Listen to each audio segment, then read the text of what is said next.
Ah,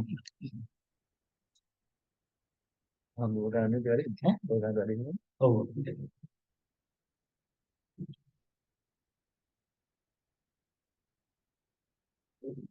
Nyai Kausal Karyatika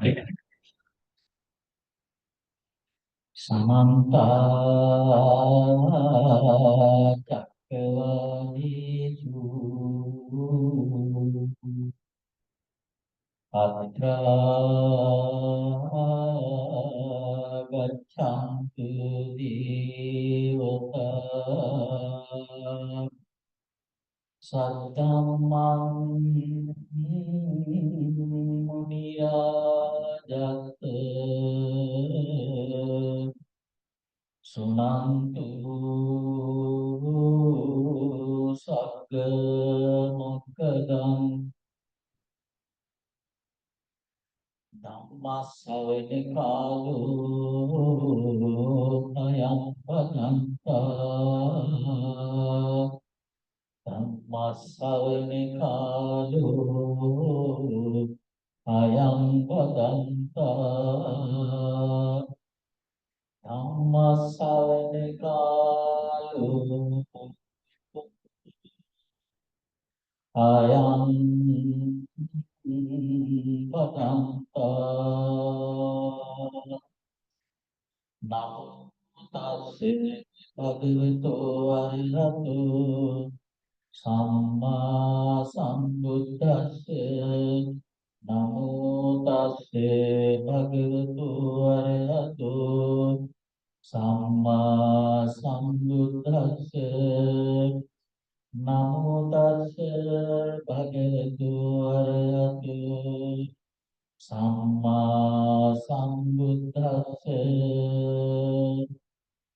චතුර්ණං භික්ඛවේ ධම්මාමං අනනුභෝදානං පටිවේදා ඒවමිදං දීඝමත්තානං සන්ධාවිතං සංසරිතං මමං චේව තුම්මා කංචේව අරියස්ස භික්ඛවේ සීලස්ස අනනුභෝදානං පටිවේදා අරියස්ස භික්ඛවේ සමාධිස්ස අනනුභෝදානං පටිවේදා අරියාය භික්ඛවේ පඤ්ඤාය අනනුභෝදානං පටිවේදා අරියාය භික්ඛවේ විමුක්තියා අනනුභෝදානං පටිවේදා ඊවමිදං දීඝමද්දානං සන්ධාවිතං සංසරිතං මමං ජීව තුම්හා කංචති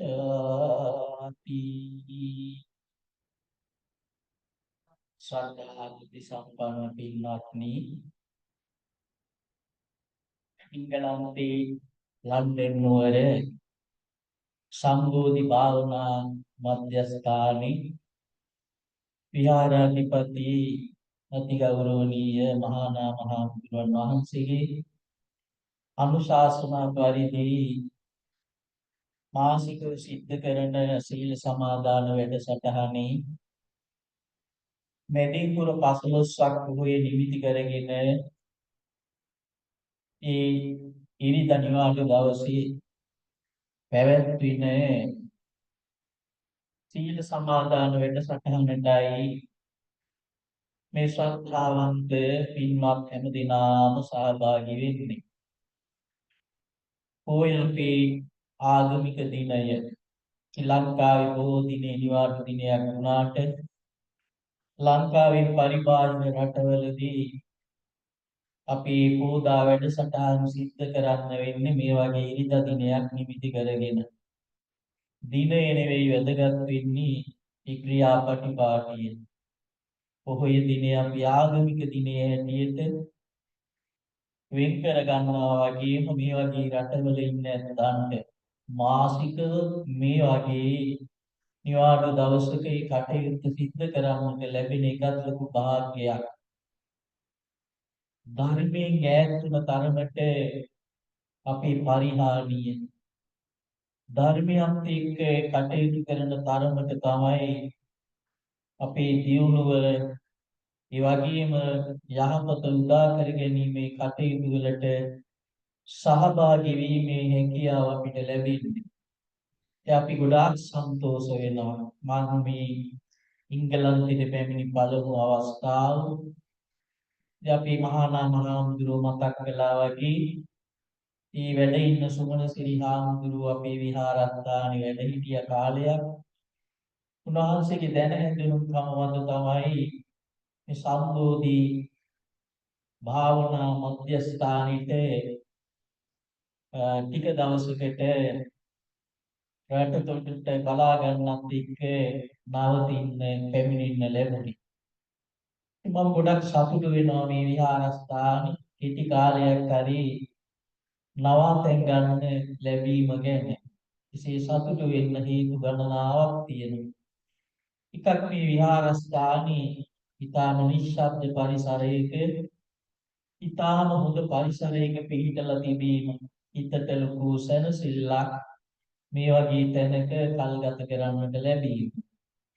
ඒ වගේම තමයි විහාරාධිපති නායක හාමුදුරුවෝ මහා හාමුදුරුවෝ මම ඊට පෙර ලංකාවේදීවත් දැන හැඳුනගෙන හිටියේ නැහැ. එසේ වුවත් උන්වහන්සේගේ තියෙන ගරුත්වය, උන්වහන්සේගේ තියෙන මිත්‍රශීලී බව, ඒ වගේම උන්වහන්සේගේ ගුණවත් බව ඉතා වටිනවා.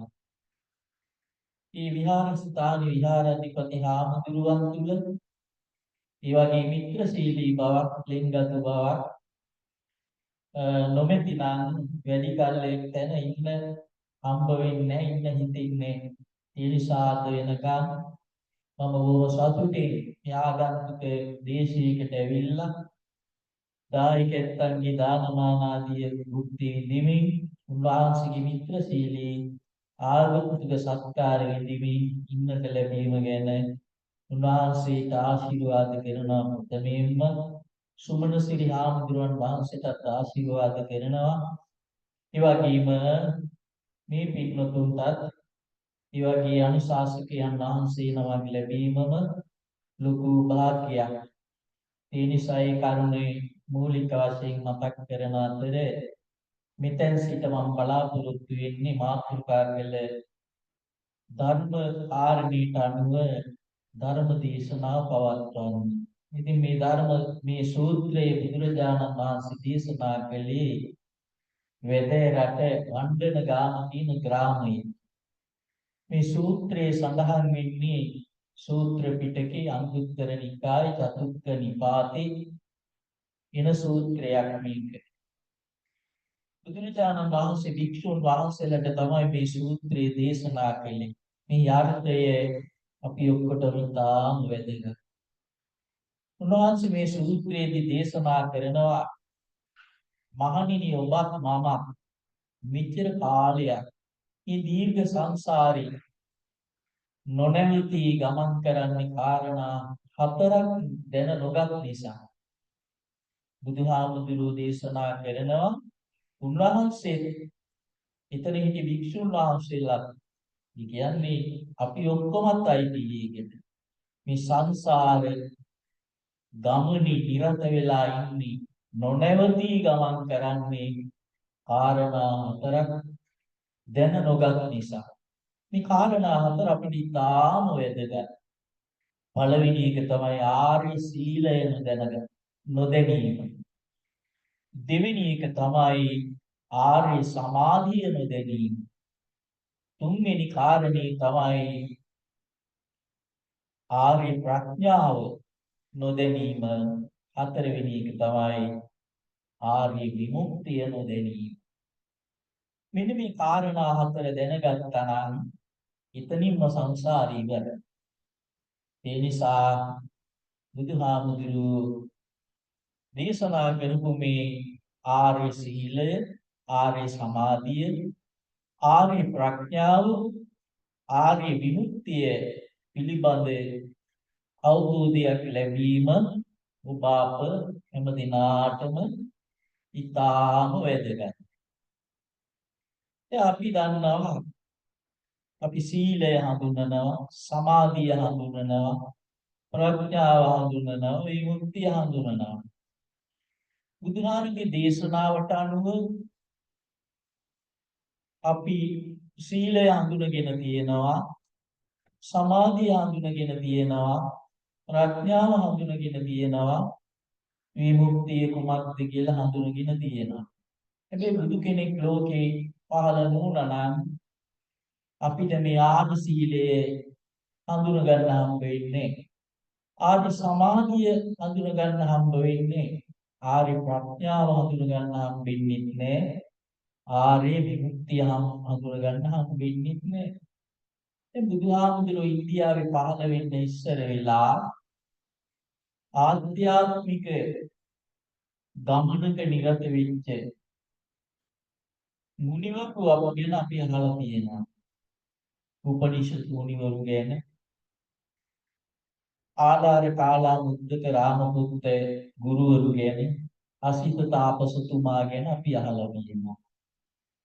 ඒ සිද්ධාර්ථ කුමාරයා උපම් බව දෙවිතුන්ගෙන් දැනගෙන තමයි අසිත තාපසතුමා කුමාරයා දකින්න මාලිගාවට ආවේ. එන අසිත තාපසතුමාට දෙවි බඹුන්ගේ ආශ්‍රය, දෙවි බඹුන් හමුවට යන්නට අවස්ථාව පවතින්නට ඕන.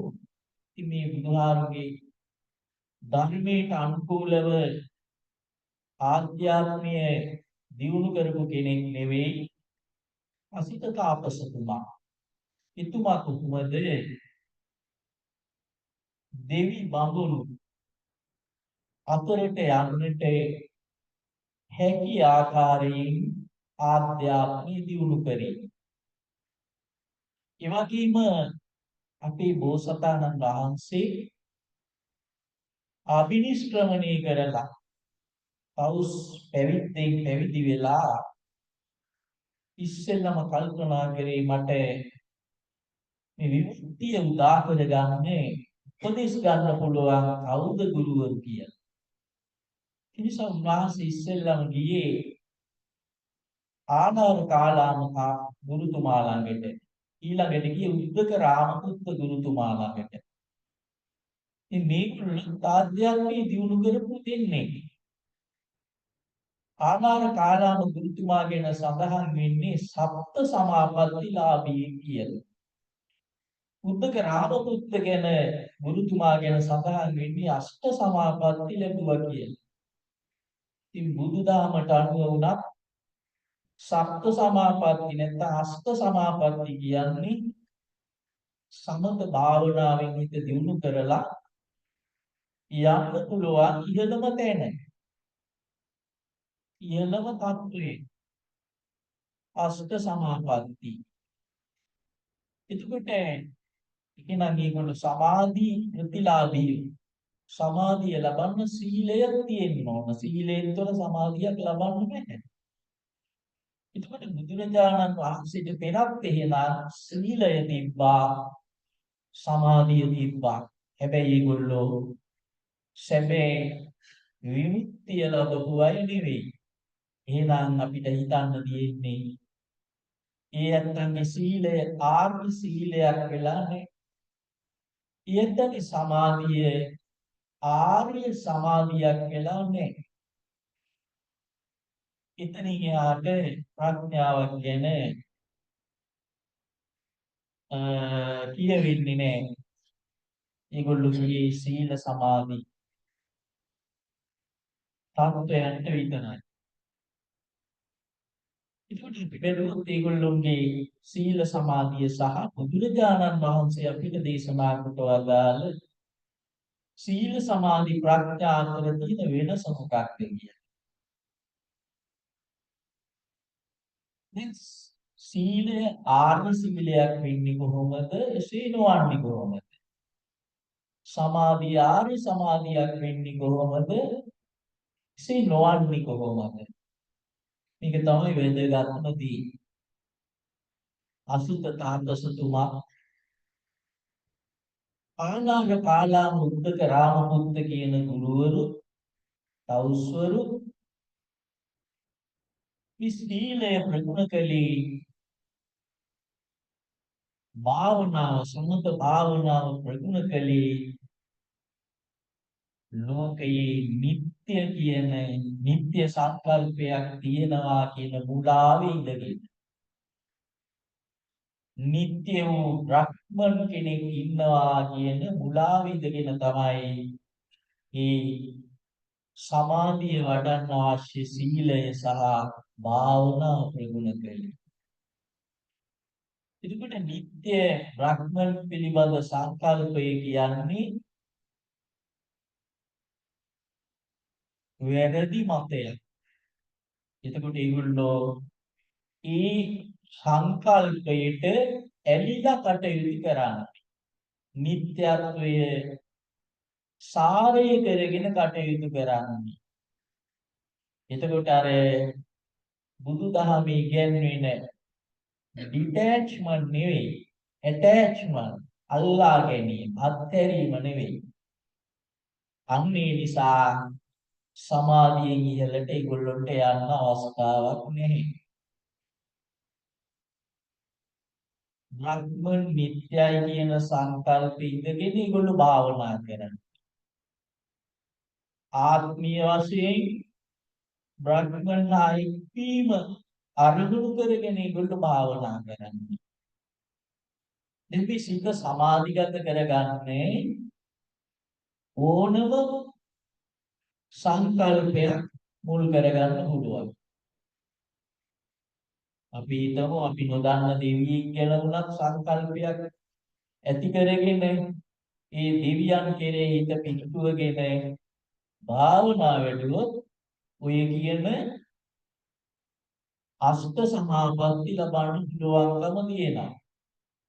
ඒකනේ ආලාර කාලා උද්දක රාමපුත්ත ඒ වගේම අසුත තාපසතුමා මේ නැති බ්‍රහ්මී ඇත කියන මනෝ සංකල්පයේ තුල තමන්ගේ හිත දියුණු කරා. සමත භාවනාවේ විශේෂත්වය තමයි කුමක්කෝ අරමුණක් තුල හිත රඳවගෙන ඒ අරමුණට සිත අලවාගෙන සිතේ පරිබාහිර අරමුණු වලට යන්නේදී භාවනා කිරීම. ඒ තුලින් හිත එකගතාවයට එනවා. ප්‍රථම ධානය ලැබුවොත්, ද්විතීය ධානය ලැබුවොත්, තෘතීය ධානය ලැබුවොත්, චතුර්ථ ධානය ලැබුවොත්. තමන්ට එහාට ගියා ආකාසානංචායතන, අරූපාවචර ධාන, විඥානංචායතන, ආකින්චඤ්ඤායතන, නීව සංඥානා සංඥායතන. ඒ අෂ්ට සමාපත්තිම ලැබුවා. රූපාවචර ධාන හතරයි අරූපාවචර ධාන හතරයි එකතු වුණාම තමයි අෂ්ට සමාපatti කියන්නේ. ඒ தത്വයටපත් වුණාම අර පංච අභිඥාත් ලබන්න පුළුවන්. උබ්බේ නිවාසානුස්සති ඥාන, දීප්පචක්ඛ ඥාන, පරචිත්ත විඥාන ඥාන, වියාදී අභිඥා පහක් ලබන්න පුළුවන්. ඉතින් මේ විමුක්තියට නිවනට උපදේශ ගන්න ගුරුවරෝ හොයාගෙන ගියපු අපේ සිද්ධාර්ථ තාපසතුමා ආනාර කාලාම ළඟදී හතක් ලැබුවෝ. උත්තර රාමපුත්ත ළඟදී සමාපatti 8ක් ලැබුවා. උන්වහන්සේ සතුටටපත් වුණේ නැහැ. සෑහීමකටපත් වුණේ නැහැ. උන්වහන්සේට තේරෙනවා මේක මොකක්ද අඩුවක් කියලා. මේක නෙවෙයි මම හොයන නිවන. මේක යම්කිසි ආධ්‍යාත්මික තත්වයක් වුණාට මේක පූර්ණ මන් හොයන නිවන මෙතන නෙවෙයි කියලා උන්වහන්සේට තේරෙනවා. එයි උන්වහන්සේ සාරා සංකල්පලක්ෂය බුද්ධත්වයේ අරමුණු කරගෙන පාරමී පුරු උත්තමයන් වහන්සේ. උන්වහන්සේ බුදුවරු 24 නමකගෙන් වනහලු ඒ වගේම නියත විවරණ ලැබුවා. අහවල් කාලෙ බුදු වෙනවා කියලා. ඒක නිසා උන්වහන්සේට තේරෙනවා තමන් හොයන නිවන තමන් හොයන මාර්ගයේ මේක නෙවෙයි කියන එක. උන්වහන්සේ ඊට පස්සේ දෙන්නවත් හැරියනේ. ඒ දෙන්නවත් හැරිය. අත්හැරලා ඊට පස්සේ අවුරුදු 6ක් උන්වහන්සේ දුෂ්කර ක්‍රියා. මොකද ඉන්දියානු සමාජයේ කාලේ තිබිච්ච මතය තමයි නිවනටපත් වෙන්න ඕන නම් නැත්තම් මෝක්ෂගාමී වෙන්න ඕන නම් ශරීරයට අධික දුක් දෙන්න ඕන කියන කාරණා. අත්තිලමතාවේදී සම්ප්‍රදාය. මොකද ඒගොල්ලෝ හිතනවා මේ භෞතික කාය තුල තමයි ආත්මය පවතින්නේ කර්ම බන්ධනෙන් මේක හිර වෙලා තියෙන්නේ. ඒ කර්ම බන්ධනයෙන් මේක නිදහස් කරගත්තොත් ඒක තමයි නිවන. මේ හැමතැනම තියෙන්නේ අර ආත්ම නැත්තම් නිත්‍ය සංකල්පේ. නිත්‍ය යමක් පුද්ගලයා තුළ තියෙනවා කියන සංකල්පය. බෝධිසත්වයන් ඉතින් අවුරුදු 6ක් ওই සංකල්පෙ ඉඳගෙන ශරීරෙට දුක් දුන්නා. වැඩක් දුන්නේ අන්තිමට තමයි උන්වහන්සේ කල්පනා කළේ මම යන මාර්ගේ වැරදි. මම වඩන ප්‍රතිපදා වැරදි. ඊට පස්සේ අර මුනි කාලේ සංසාරේ පුරුද්දත් එක්ක අර ලක්මගුල් දවසේ වේතු ආනාපාන සති භාවනාව උන්වහන්සේට සිහිපත් වුණා. උන්වහන්සේ එතනින් පටන් අරගෙන අන්න මේ නොයල්ම කියන සිත කිසිදු අරමුණක අලවා නොගත යුතුයි කියන පදනම මතු කරගෙන ඒ මත තමයි විදර්ශනා වෙන්නේ. එහෙනම් නිවන් දකින්න අවශ්‍ය සැබෑ මාර්ගයේ ආර්ය සීලය, ආර්ය සමාධිය සහ ආර්ය ප්‍රඥාව. මෙතෙන්ට ඇයි ආර්ය කියලා කියන්නේ? ආර්ය කියලා කියන්නේ නිවැරදි දැක්මෙන් සම්මා දිට්ඨියෙන් යුක්ත සීලය, සම්මා දිට්ඨියෙන් යුක්ත සමාධිය, සම්මා දිට්ඨිය පූර්ණත්වයටපත් වීම ප්‍රඥාව. මෙන්න මේක තමයි ආර්ය කියලා කියන්නේ. සම්මා දිට්ඨියෙන් මොකද්ද කරන්නේ?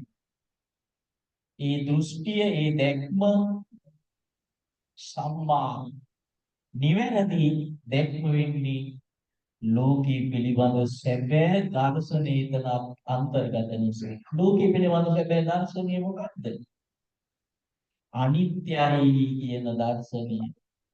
නිට්ටය වූ සදාකාලික වූ වෙනස් නොවන්නා වූ කිසිම පදාර්ථයක් ලෝකේ නැත කියන සංකල්පය තමයි අනිත්‍ය සිද්ධාන්තය. අන්නේ අනිත්‍ය සිද්ධාන්තයත් එක්ක සැකසුණු සීලය තමයි ආර්ය සීලය කියන්නේ. ඒ අනිත්‍ය සිද්ධාන්තයත් එක්ක සැකසුණු සමාධිය තමයි ආර්ය සමාධිය කියලා කියන්නේ. එතකොට අනිත්‍යත්වයේ පදනම් කරගෙන රකින්න සීලය, අනිත්‍යත්වයේ පදනම් කරගෙන වඩන භාවනාව ආර්ය සීලය සහ ආර්ය සමාධිය වෙනවා. මේ සමාධියේ විශේෂත්වය මොකක්ද? අර අරුමුණකට කමඨහනකට සිත අල්ලාගෙන අලවගෙන මේ මිත්‍යා මතයේ ඉඳගෙන ලබන සමාධියක් නෙවෙයි මේක. ලෝකී ස්ථිරසාර කිසිවක් නැහැ. ඒක නිසා සියල්ල අත්හල යුතුයි කියන සංකල්ප ඉඳගෙන ලබන සමාධිය තමයි ආර්ය සමාධිය කියලා කියන්නේ. ඒ තුලින් තමයි සැබෑ ප්‍රඥාව උදා කරගන්නට පුළුවන්කම ලැබෙන්නේ. අන්නේ නිසා මෙන්න මේ සම්මා දිට්ඨි සම්මා සංකප්ප දෙක ඉතාම වැදගත්. අපි නිවන් මාර්ග මොකක්ද කියලා ඇහුවොත් අපි හැමෝම කියන්නේ සීල සමාධි ප්‍රඥා කියලා. සීලේ කය වචන දිගේ සම්වරය, සමාධියෙන් සිතේ පාරිශුද්ධත්වය සහ දියුණුව, ප්‍රඥාවෙන් ලෝකී පිළිබඳ නිවැරදි වැටහීම. ඒ සමහරවිට අපි හිතනවා අනුතුර ප්‍රතිපදාව සීල සමාධි ප්‍රඥා නිසා ප්‍රඥාව තමයි අන්තිමට. ඉස්සෙල්ලාම සීලය, ඊළඟට සමාධිය, ඊළඟට ප්‍රඥාව. මේ මේ තුන එකට ගමන් කරන්නේ. ප්‍රඥාවෙන් තොර සීලයවත්, ප්‍රඥාවෙන් තොර සමාධියවත් නිවැරදි ආධ්‍යාත්මික ගමනකට සාර්ථක ප්‍රතිඵල ලබා දෙන්නේ. ඒක නිසා ආර්ය අෂ්ටාංග මාර්ගයේ මුලින්ම තියෙන්නේ මොකද්ද? ප්‍රඥා ශික්ෂාව මුලට දාලා තියෙන්නේ. ඒ අනිත්‍ය දුක්ඛ අනාත්ම කියන මූලික සංකල්ප නැතුව ප්‍රතිම සීලයෙන් නිවනට අනුගත වෙන්නේ, වඩන භාවනාව නිවනට අනුගත වෙන්නේ. ඒ නිසා මූලික සංකල්පෙ තියෙන්න ඕන අපි තුල යන මාර්ගය පිළිබඳ. අපි උදාහරණයක් ගත්තොත් දැන් අපි කතරගම යන්නට ඉස්සෙල්ලා කතරගම පිළිබඳ අවබෝධයක් ඇතිව තමයි මේ ගමන පිටත් වෙන්නේ. තොරතුරු අහගෙන හරි ෆොටෝ වලින් බලලා හරි අද කාලේ නම් වීඩියෝ පටයකින් අපිට දකින්න පුළුවන් කතරගම යන්න ඉස්සර මේ කිරිවෙහෙර කියන්නේ මෙතන, පිහිටීම මෙතන කියලා. අන්න අපි නිවනටපත් වෙන්න ඉස්සර වෙලා සම්මා දිට්ඨිය, සම්මා සංකප්පය පිළිබඳ මූලික වශයෙන් ලබන දැනුම හරියට කිරිවෙහෙර වඳින්නට නොගිහිල්ලා කිරිවෙහෙර පිළිබඳ ලබන අවබෝධය වගේ. ඊළඟට අවබෝධය තුළ ඉඳගෙන තමයි අපි ගමන සකස ගන්නේ. අපේ හිතේ ඡායාව තියෙනවා. මෙන්න කිරිවෙහෙර මේ වගේ මෙතනින් තමයි යන්නේ කියලා. අන්නේ ඡායා මාත්‍ර දැනුම මත අපි ඊතර ඉඳලා ගමන ආරම්භ කරන ආර්ය අෂ්ටාංගික මාර්ගයේ ගමනත් අන්නේ වගේ සම්මා දිට්ඨිය පිළිබඳ සංකල්පයක් නැතිව, සම්මා සංකප්ප පිළිබඳ හැඟීමක් නැතිව අපිට සීල සමාධි ප්‍රඥා වඩන්න පුළුවන් කමක් නැහැ. එහෙම වඩපු, එහෙම අවබෝධයක් නැතුව වඩපු අය තමයි ආලාර කාලා මුද්ද කරාම පුත්තේ. ඇයි ඒගොල්ලන්ට ධර්මයේ පිළිබඳ දැනගන්නට ගුරුවරයෙක් හිටියේ නැහැ. ඒගොල්ලන්ට මිත්‍යා ධර්මයේ තමයි අහන්නට ලැබුණේ. එනිසානේ බුදුරජාණන් වහන්සේ ප්‍රඥාව වැඩිවීමට අවශ්‍ය කාරණා හතරක්, ප්‍රඥා වර්ධනයේට අවශ්‍ය කාරණා හතරක් දේශනා කළේ. මොනවද ඒ කාරණා හතර? පළවෙනි එක තමයි සත්පුරුෂ ආශ්‍රය. දෙවෙනි එක සද්ධර්ම ශ්‍රවණි. තුන්වෙනි එක යෝනිසෝ මනසිකාරි. හතරවෙනි එක ධර්මානුධර්ම ප්‍රතිපදාව. ඇයි සත්පුරුෂයා කියන්නේ කාටද? කාටද සත්පුරුෂයා කියන්නේ? මෙතෙන්දී සත්පුරුෂයා කියන්නේ එක්ක බුදු කෙනෙකුට, බුදු කෙනෙක් හා සම කරන්න පුළුවන් සත්පුරුෂයෙක් ලෝකේ නැහැ. ඊළඟට රහතන් වහන්සේ කෙනෙක්. එහෙමත් නැත්නම් මාර්ගඵල අවබෝධයකටපත් වෙච්ච කෙනෙක්. එහෙමත් නැත්නම් හරියට ධර්මයේ කියලා දෙන්න පුළුවන් ගුරුවරයෙක් අපිට අනුතරමේ ඉන්න ඕන. නැත්නම් කොහොමද අපි ධර්මයේ පිළිබඳ මූලික අවබෝධ, මූලික හැඟීම් ඇති කරගන්නේ? ඒ නිසා මෙතන සත්පුරුෂයා කියන්නේ අපිට ධර්මයේ කියලා දෙන්න පුළුවන් එක්කෙනා. අපිට මාර්ගය කියලා දෙන්න පුළුවන් එක්කෙනා. ගිහි වෙන්න පුළුවන්, පැවිදි වෙන්න පුළුවන්. අද ගත්තොත් හොඳ ධර්ම පුස්තක තියෙනවා. මේ ධර්ම පුස්තකේ උනත් අපිට යොදා ගන්න පුළුවන් සත්පුරුෂයෙක්. අන්න ඒකෙන් අපි ඉස්සෙල්ලාම දහම් මඟ පිළිබඳ මූලික අවබෝධය ලබනවා. සත්පුරුෂ ආශ්‍රය අවශ්‍යයි මේ ගමනේදී. සත්පුරුෂ ආශ්‍රය වගේම දෙවෙනි කාරණේ මොකද්ද? සද්ධම්ම ශ්‍රවණ නිවැරදි ධර්මයේ පිළිබඳ දැනගන්න ලැබෙනවා සත්පුරුෂයාට. ඊළඟට අන්න යෝනිසෝ මනසිකාර. මොකද යෝනිසෝ මනසිකාරය කියන්නේ? අන්න නුවණින් මොකද මේ නුවණින් මේ කටයුතු කරනවා කියන්නේ? දැන් අපි සසරට බැඳ තබන්නේ මොකෙන්ද? මේ ඉන්ද්‍රිය පහයනේ. ඇස් දෙක, කන් දෙක, නාසය, දිව, ශරීරය. මේකේ ක්‍රියාකාරීත්වය තමයි මේ සංසාරයේට අපි බැඳ තබන්නේ. ඒ කටයුත්ත සිද්ධ වෙන්නේ මේ හය මුල් කරගෙන. අපි ලෝකේ දකින්නේ ලෝකේ පිළිබඳ තේරුම් ගන්න මේ හය මාර්ගයේ.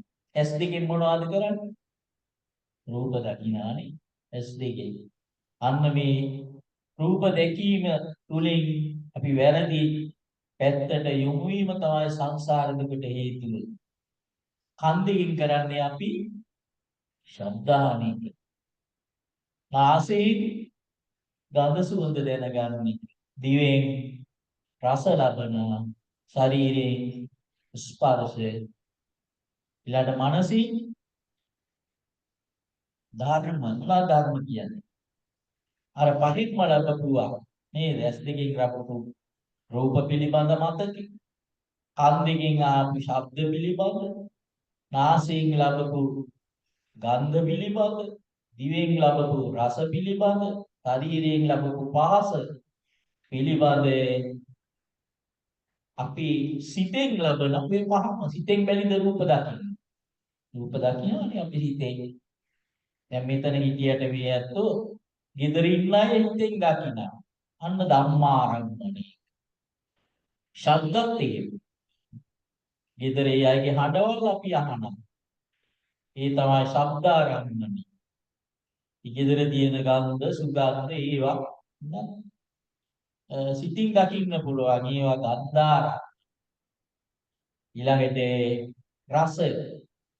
අපි කාපු විවිධයක් මතක් කරගත්තම දැන් බිලින් ගෙඩියක් වගේ එකක් මතක් කරගත්තාම කියලා උනනවානේ. ඇයි අපි මේ වෙලාවේ බිලින් ගෙඩියක් ගන්නෑ? ඒක අපි ධම්මාරම්මණයක් විදියට ලබනවා. ඊළඟ ස්පර්ශය. ඉතින් මෙන්න මේ ඉන්ද්‍රිය හයෙන් අපි අරමුණු ලබනවා. දැන් අපි පුරුදු වෙලා තියෙන ක්‍රමේ කොහොමද? චක්කුංච පටිච්ච රූපේච උප්පජ්ජති චක්කු විඥාන. ඇස් දෙකෙන් රූප දැක්කම මොකද්ද වෙන ක්‍රියාවලිය? ස්වභාවිකව ක්‍රියාවලියක් වෙනවා. මොකද්ද? චක්කු විඥාන. මොකද චක්කු විඥාන කියන්නේ? ඔව් රූපය පේනවා කියන්නේ ඒක තමයි. චක්කු විඥානේ තමයි රූපේ පෙනීම කියන්නේ. චක්කු විඥානේ සිද්ධ වුණේ නැත්නම් රූපේ පේනවද? නෑ. අන්න චක්කුංච පටිච්ච රූපේච උප්පජ්ජති චක්කු විඥාන. ඒකට රූපේ පිළිබඳ දැනීම ඒක තමයි චක්කු විඥාන කියන්නේ. මේ තුනේම එකතුවට තමයි ස්පර්ශ කියන්නේ. මේක එකක්වත් අඩුණා එතනේ ක්‍රියාවලිය සිද්ධ වෙලා නැහැ. රූපේ පෙන්නලා නැහැ. දැන් අන්ධ මිනිස්සයාට චක්කු විඥාන තියෙනවද? ඇයි? තින්නං සංගති කියන එක සිද්ධ වෙන්නේ ඇයි? රූපේ බාහිරව තියෙන්න පුළුවන්. එයාට ඔබට ඒක නැහැ. ඉතින් ඒක නිසා තින්නං සංගති පස්සෝ පස්සපච්චයා වේදනා. අන්නේ රූපයක් දැක්කම රූපේ පිළිබඳ යම් කිසි අරමුණු රසයක් අපිට දැනෙනවා. ඒකට කියනවා වේදනාව කියලා. මේ මෙතෙන්ට එනකන් අපි උත්සාහින්ද මේවා සිද්ධ වෙන්නේ. මෙතෙන්ට වෙනකම් ස්වාභාවිකව අපි උත්සාහ ගන්නෑ. ඇහැ තියෙනවා, රූපය තියෙනවා, රූපය වුණ අපි දැක්කා. ඒ දැකීමත් එක්කම රූපය සම්බන්ධව වේදනාව දැනෙනවා. මේක තුන් ආකාරයකින් මොකක් හරි එක ආකාරයක් තමයි අපිට දැනෙන්නේ. අන්න සුඛ වේදනා දැනෙනවා. අරමුණ අපිට සතුට උපදවන අරමුණක් වෙන්න පුළුවන්. ඒ ආකාරයෙන් දැනෙනවා. එහෙම නැත්නම් දුක්ඛ වේදනා අරමුණට අපිට රුස්සන් නැති ස්වභාවයට මුල් වෙන දුක්ඛ වේදනාව ඇති වෙනවා. එහෙම නැත්නම් අදුක්ඛම සුඛ මේ සැප දුක් දෙකෙන්ම තොර ස්වභාවය අපිට දැනෙනවා. දැන් මෙතෙන්දි තමයි අපි පටන් ගන්න අපේ ක්‍රියාව. මෙන්න මේක තමයි අපි උඩාක් තීරුම් ගන්න ඕන තැන. වේදනාව දක්වා ස්වභාවිකව සිද්ධ වෙන්නේ බුදු කෙනෙකුට උනත් ස්වභාවික, රහතන් වහන්සේට උනත් ස්වභාවික, කෘතඥා අපිට උනත් ස්වභාවික. දුන මෙතනින් පස්සේ තමයි සුතවා ආර්ය ශාවක අසුතවා පුදුජන කියන දෙආකාරයට අපි බෙදෙන්නේ. අසුතවා පුදුජන එහෙම නැත්නම් සාමාන්‍ය පුදුජන මිනිසයා මෙතෙන්දි මොකද වෙන්නේ? කොහොමද කටයුතු කරන්නේ? අන්න හරි. රූපය සුඛ වේදනාව ගෙන දෙන්න හේතුණු රූපයක් නම් අපි ඇලෙනවා. මොකක් මුල් කරගෙනද? තණ්හාව මුල් කරගෙන ඇලෙන. තණ්හාව මුල් කරගෙන ඇලෙන. රූපය අප්‍රිය අරමුණක් වුණා නම් මොකද වෙන්නේ? ඔය ගැටෙනවා. ඉතින්දි ගැටෙනවා. මධ්‍යස්ථ එකක් නම් ඉතින්දි ගැටීමක් නොපෙනුනාට අපි ප්‍රාර්ථනා කරනවා අපිට ඕන මේක නෙවෙයි සුවසහගත අපි පිනා යන අරමුණක් කියලා. ඉතින් මෙන්න මේ එක්ක ඇලෙනවා එක්ක ගැටෙනවා. එතකොට මෙන්න මේක තමයි සංසාරෙට සසර දිගින් දිගට ගමන් කරන්න අවශ්‍ය කර්ම සැකැස්මට හේතු වෙන්නේ. ඒකට බුදුහාරෝ අපිට වදාළේ මොකක්ද? ගන්න යෝනිසෝ මනසිකාරය කියන්නේ මෙන්න මෙතෙන්දි ක්‍රියා කරන්න ඕන ආකාරය. කොහොමද බුදුහාරෝ දේශනා කරන්නේ?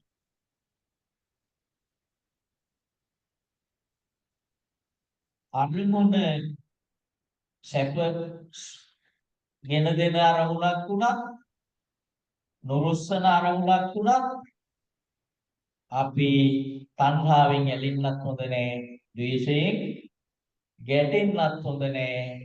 ඒක පිළිබඳ සමුදය කියන්නේ මේ රූපේ හැදිලා තියෙන්නේ කොහොමද කියලා අන්න ඒක තමයි යෝනිසෝ මනසිකාරය. නුවණින් මෙනෙහි කරන එක. මේ රූපය මොන වගේ එකක්ද කියලා නුවණින් මෙනෙහි කරන්න ඕන. නේද? දැන් රූපයක් ගත්තාම ලස්සනට පේන්නේ ඇයි? ලස්සනට පේන්නේ එක්කෝ ඒකේ බාහිර පේනොම මේ සුවදායක විදියට පේන නිසා. නමුත් ඔකේ යථාර්ථය මොකද්ද? මේ හැම රූපයක්ම හැදිලා තියෙන්නේ මොනවයින්ද? සතර මහා ධාතු වලින්. පඨවි, ආපෝ, තේජෝ, වායෝ. යම් කෙනෙකුට ආන්විතෙන්ට යන්න පුළුවන්. එහෙම මෙනෙහි කරන්න පුළුවන් නම් අපි කවදාවත් ඇලෙන්නෙත් නැහැ, ගැටෙන්නෙත් නැහැ. අපි ගත්තොත් ලස්සන කාර් එකක් තියෙනවා. මේ කාර් එකේ ලස්සන පේන්නේ අපිට මොකක් නිසාද? වර්ණය මේ සමස්ත එකට ගත්ත නිසානේ. දැන් මේක අපි කැලේ ටික ගන්නවා. රෝද දෙක වෙනවා, එන්ජිම වෙනවා. ඒක අපිට පේනවාද ඔක ලස්සන? අපිට පේන්නේ යන සමස්තය හැටියට ගත්තම තමයි මේ රූපයත් අපිට ලස්සන රූපයක් කියලා පේන්නේ. අපි මේකත් කොටස් කරන්න පුළුවන් නේ අපිටත් අර රතයක කෑලි ගලවනවා වගේ කොටස් කරන්න පුළුවන්. අර බුදුහාරොත් අර ගුණප වලට වෙන් කරලා තියෙන එක තමයි 아무තු බුදුහාරගේ නිෂ්පාදනයක් නෙවෙයි. අපි යථාර්ථයේ මේ ශරීරයේ තියෙන හැබැයි සැබෑම වෙන් කරනවා. අර කාර්යකේ රෝධ ගලවන රෝධ දෙක ගලවලා අනිත් කෑලි ගලවලා තියන්නා වගේ වෙන් කරනවා. කොහොමද? කීසා ලෝමා නඛා දන්තා තචු මාංසං නහාරු අට්ටි විඤ්ඤා වක්කං හදයන් යකනං කිලෝමකං පියකං පප්පාසං අන්තං අත්තුණන් ওই විදියට වෙන් කරනවා. දැන් මෙහෙම වෙන් කරාම අපි කවුරුවත් උකට ඇලෙනවද? නෑනේ. අපි කවුරුවත් උක ඇලෙන්නේ නෑ. එතකොට අන්න යෝනිසෝ මනසිකාරයෙන් කටයුතු කරන්න ඕන කියන්නේ බුදුහාරෝ අදාළේ ආන්නේ විදියට මේ නාම රූප ධර්ම හැම එකක්ම ඒ විදියට බලන්න පුරුදු වීම තමයි යෝනිසෝ මනසිකාරය කියලා කියන්නේ. එතකොට යෝනිසෝ මනසිකාරයෙන් කටයුතු කරන පුද්ගලයා ඒ පුද්ගලයාගේ ප්‍රතිපදාව ධම්මානුධම්ම ප්‍රතිපදාව. ඒක නිසාන්නේ ප්‍රඥාව සම්මා දිට්ඨිය උපදව ගන්නේ අවශ්‍ය මූලිකම කාරණා හතර බුදුහාමුදුරුවෝ මේ විදිහට දේශනා කරනවා. අපිට සත්පුරුෂයෙකුගේ ආශ්‍රයයක් අවශ්‍යයි. සත්පුරුෂයෙක් නැති වුණොත් අපි කවුරුවත් ධර්මය අඳුනන්නේ. දැන් අපි මේ වගේ රටක බුදුදහම අපිට ලංකාවේ බෞද්ධය හැටියට උරුම වෙච්ච නිසා අපි බෞද්ධ. දැන් සමාජලට එහෙම නොවුණා නම් අපිට බුදුදහමේ ආభాෂයක් ලැබෙන්නේ අපිට මේ වගේ බණ භාවනා කරන්න හිතෙන්නේ නැහැ. අපිට අවස්ථාව දෙන්නේ නැහැ. එතකොට මේ අපි ගතානුගතික ධර්මයට අනුව ගතානුගතික ආගම් වලට අනුව අපි කටයුතු කරනවා. ඉතින් ගතානුගතික ආගම් වලට අනුව කටයුතු කරලා තියෙන සුගතියට යන්න බැරි කමක් නෑ නේද? දැන් ආලාර කාලා උද්දක රාමපුත්ත වැනි අය මේ බ්‍රහ්ම ලෝකවල නීපදුනා. ඒගොල්ලෝ බුදුහාරෝ ගැන දැනගෙනවත් බුද්ධ ධර්මයේ ගැන දැනගෙනවත් නෙවෙයි. නමුත් ඒගොල්ලෝ සිත සමාධිගත කරගන්න පුළුවන්. සීලයෙන් සහ සමත භාවනාවෙන්. ඉතින් අපිටත් මේ මට්ටමකට යන්න තිබ්බා. මේ මට්ටමකට ගිහිල්ලා අපි නවතිනවා. ඉතින් කියන වැරද්ද මොකක්ද?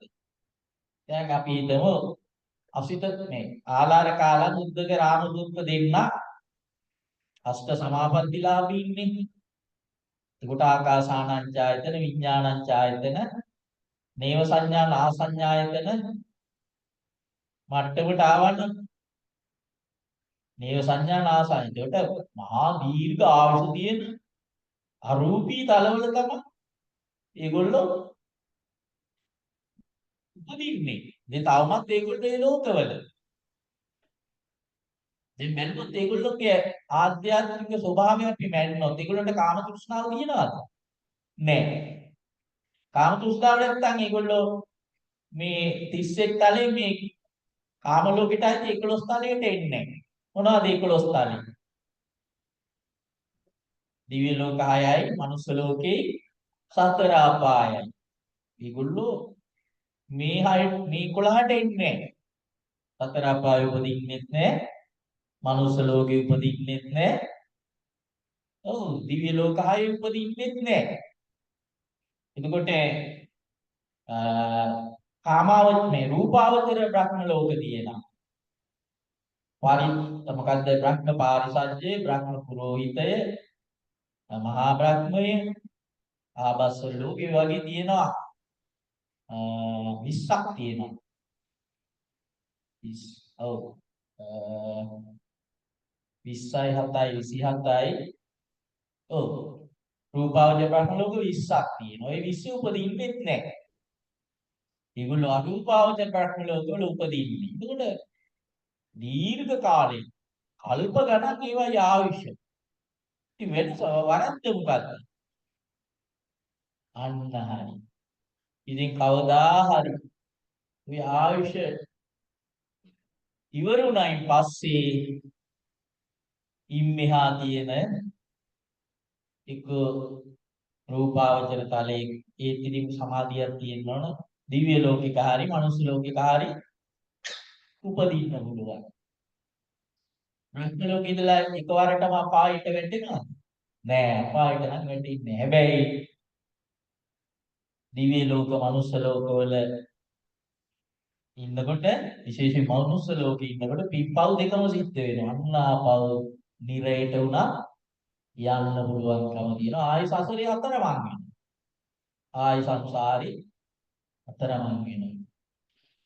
බුදුහාම දේශනා කරනවා අනත්තග්ගෝ යම් වික්කවේ සංසාරෝ උප්පාදෝටින පඤ්ඤායිති මේ සංසාරේ සත්‍ය ඉපදෙමින් මැරෙමින් ගමන් කරන මේ සංසාර ගමනි දැන් බුදු කෙනෙකුට අතීත වර්තමාන අනාගත කියන තුන් කාලෙම දකින්න පුළුවන්. ඒකනේ සර්වඥතා ඥාන කියන්නේ. උන්වහන්සේට පුළුවන් වුණත් මේ සත්‍යයේ සංසාර ගමනේ ගැඹුර කොච්චර දුරද කියලා මෙයා කොයිතරම් ආත්ම භාව පහු කරගෙනද මේ එන්නේ කියලා තමයි උන්වහන්සේට දකින්න පුළුවන් ඇති. නමුත් උන්වහන්සේ වදාළේ මොකක්ද? උප්පා කෝටින පඤ්ඤායිති పూర్ව කෙලවර පීන්නේ පැනින්නේ දකින්න බෑ. ඊතරම් දීර්ඝයි. ඒක නිසා බ්‍රහ්ම ලෝකේ බ්‍රහ්මීක් වෙලා ඉපදුනා මේ කල්ප ගණන ගියාට පස්සේ කවදා හරි ඉවර වෙනවා නීති කල්ප ගණන.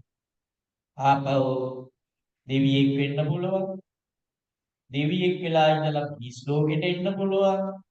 මිනිස් ලෝකේ අසත්පුරුෂ ආශ්‍රව මේවා හේතු නිසා පව් සිද්ධ වෙලා නිරයට යන්න පුළුවන්. പ്രേත ලෝකෙට යන්න පුළුවන්. තිරිසන් ලෝකෙට යන්න පුළුවන්. අසුර ලෝකෙට යන්න පුළුවන්. ඒක නිසා සංසාරේ නිමාව නෙවෙයි.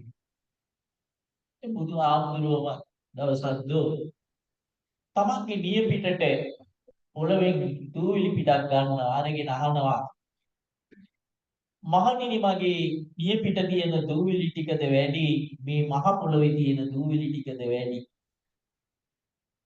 ඒක ඕන කෙනෙකුට පොඩි ළමයෙකුට උනත් දෙන්න පුළුවන් උත්තරයක් බුදුහාමුදුරුවෝ ලොකු ධර්ම කාරණයකට එන්න මේ උපමාව ඉදිරිපත් කරන්නේ ස්වාමීනි මහ පොළවේ තියෙන දූවිලිත් එක්ක සසඳනකොට වහන්සේගේ නිය පිට තියෙන දූවිලි ටික ඉතාම ස්වල්පයිනි කියලා භික්ෂුන් වහන්සේලා පිළිතුරු දෙනවා.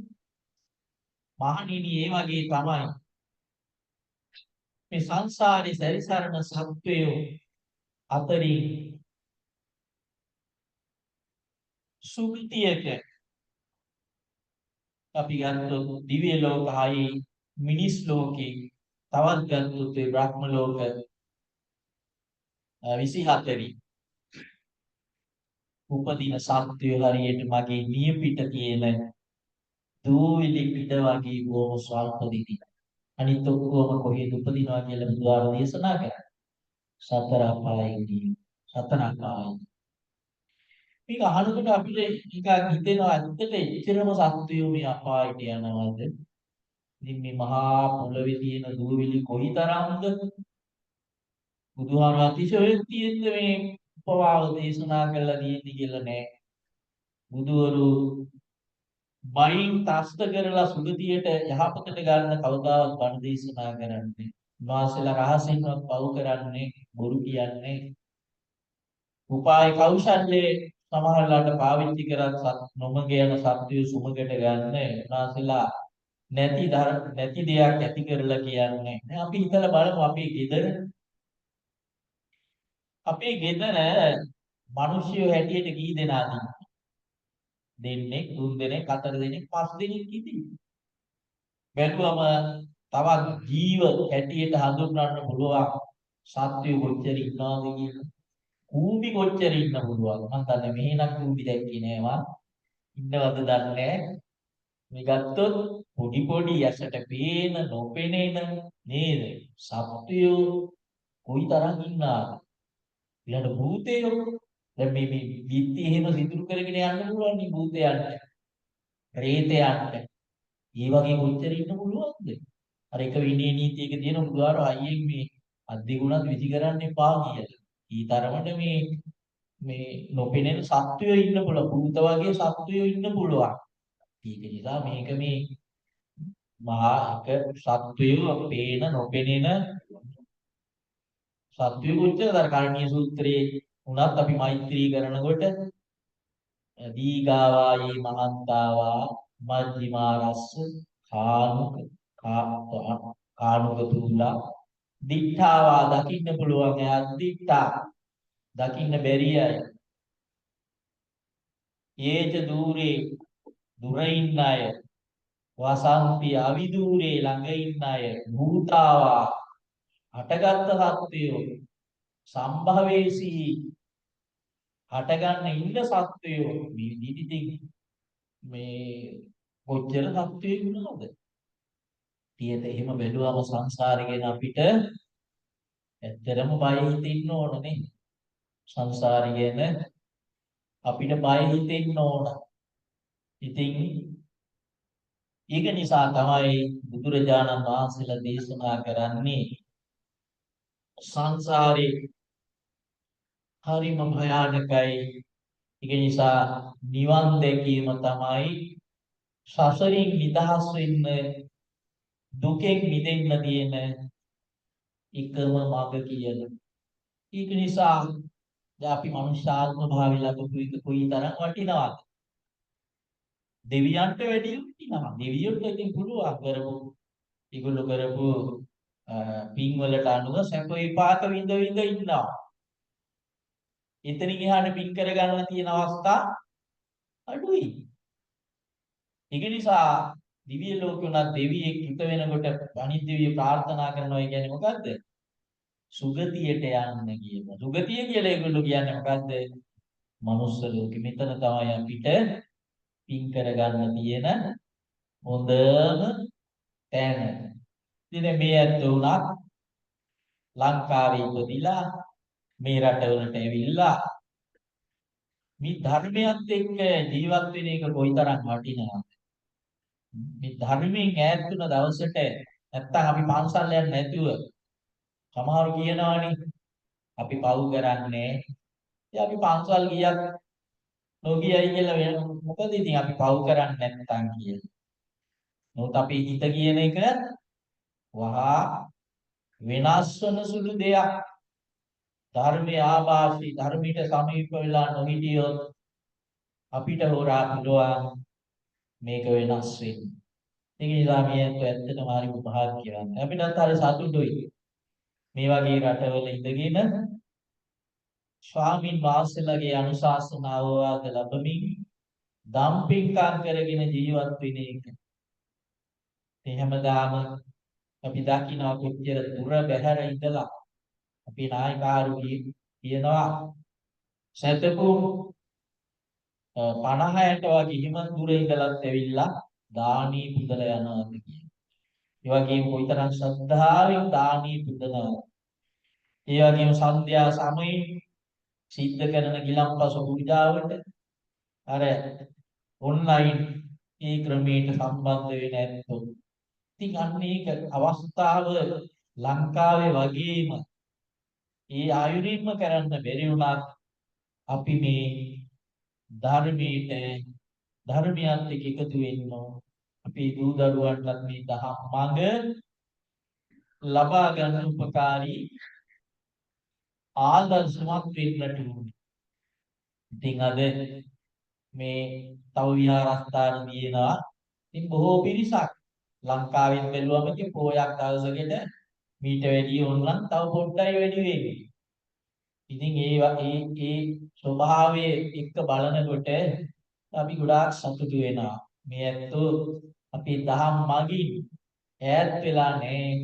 මොන රටේ හිටියත් ධර්මයත් එක්ක ජීවත් වෙනවනේ කියලා අපිටත් සතුටක් ලැබෙනවා. එතකොට අපි ආපහු යමු ආර්ය සීලය කියන එකට. ආර්ය සමාධිය කියන එකට.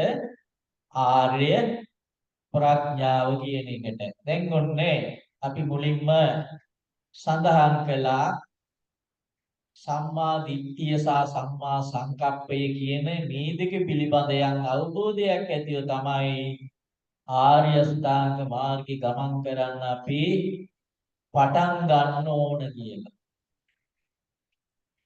එතකොට මොකද්ද සම්මා දිට්ඨිය කියලා කියන්නේ? මොකද්ද? නිවැරදි මොකක් පිළිබඳ නිවැරදි දැකීම. ඔව් අපි යන්නේ ලෝකයේ නේද? ලෝකයේ පංචස්කන්ධය ඒ ඔක්කොමත් එක මේ ලෝකයේ පිළිබඳ නිවැරදි දැකීම. මොකද්ද නිවැරදි දැකීම? නිවැරදි සත්‍යතාවය මොකද්ද? ඔව් නිට්ටය කියන්නේ වෙනස් නොවන කිසිවක් නෑ කියන එක. නේද? අපේ ශරීර අපේ ජීවිතෙන් අපිට පටන් ගන්න පුළුවන් නේ. පුංචි කාලේ ඉඳලා දැන් මේ ජීවිතේ එනකොට අපි කොයිතරම් වෙනසක් තියෙනවද? පුංචි කාලේ ගත්ත ඡායාරූපයක් අපි දැන් ඉන්න ඡායාරූපයක් එක සැසඳුවම කොයිතරම් වෙනසක් තියෙනවද? ඉතින් හැමදේම වෙනස් වෙනවා. හැමදේම වෙනස් වෙනවා. වෙනස් වෙන දේවල් අල්ලා ගැනීම. ඒ කියන්නේ අල්ලා ගන්නවා කියන්නේ මේ මගේ කියලා ගන්නවා නම් මේක දැන් බුදුආරෝ නොඑක් සූත්‍ර ධාන එහෙම ඒක හරිද කියලා නෑ. එතකොට මේ ඔක්කොම එනං අපි අල්ලා නොගෙන අපි කියන්නේ නිවන් දකින්න. නිවන් මාර්ග අපිට අවශ්‍ය නිවන් දකින්න නම් අපිට අවශ්‍ය නිවන් දකින්න නම් මේක තමයි එකම මාර්ගය. දැන් බුදුහාමුදුරුවෝ හැබැයි නිවන් දකින්නම විතරක් නෙවෙයි බණ දේශනා කරලා. දැන් සිගාල මේ කවුද සිගාල ගුරු පුත්‍රයාට එහෙම දේශනා කරේ මොනවටද? මේ ජීවිතේ නේද? සිගාල ගුරු පුත්‍රයාට නිවන සම්බන්ධ අරමුණක් තිබ්බේ නැහැ. දැන් සමහර රජවරු බුදුහාමුදුරුවෝ ළඟට ඇවිල්ලා කියනවා ස්වාමීනි අපි මේ අමුදරුව පෝෂණය කරන ගිහි වස්ත්‍ර අඳින සුවඳ විලවුන් දරන ගිහියෝ අපිට මේ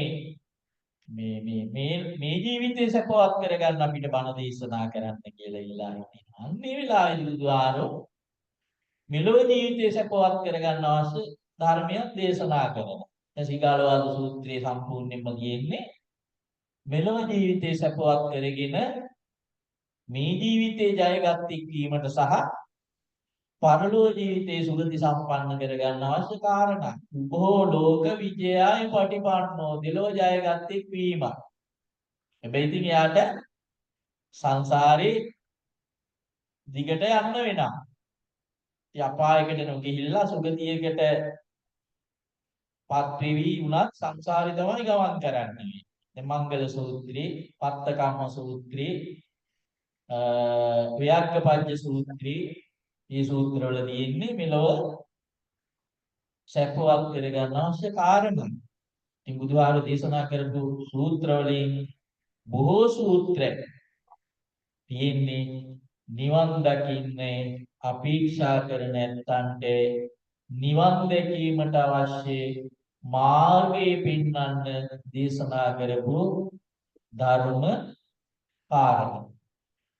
එතකොට එහෙනම් අපි දැන් මේ කතා කරන්නේ අර බුදුහාරෝ ධර්ම මාතෘකාවේදී මං ගත්තේ බුදුහාරෝ සංසාරෙ මෙච්චර දුරක් ඉපදෙමින් මැරෙමින් එන්න හේතු වුණ කාරණා හතර සම්බන්ධ දේශනාව සහ නිවන් දකින්න. එහෙනම් අපි මේ ඇස් දෙකෙන් දකින්නේව කන් දෙකට ගෝචර වෙන මේ කිසි දෙයක් මම මගේ කියලා අල්ලා ගැනීම නිවනට බාධකයක් නේද? යත් මේ යමක් අනිත්‍ය නම් ඒක මගේ කරගන්න සුදුසු නෑ.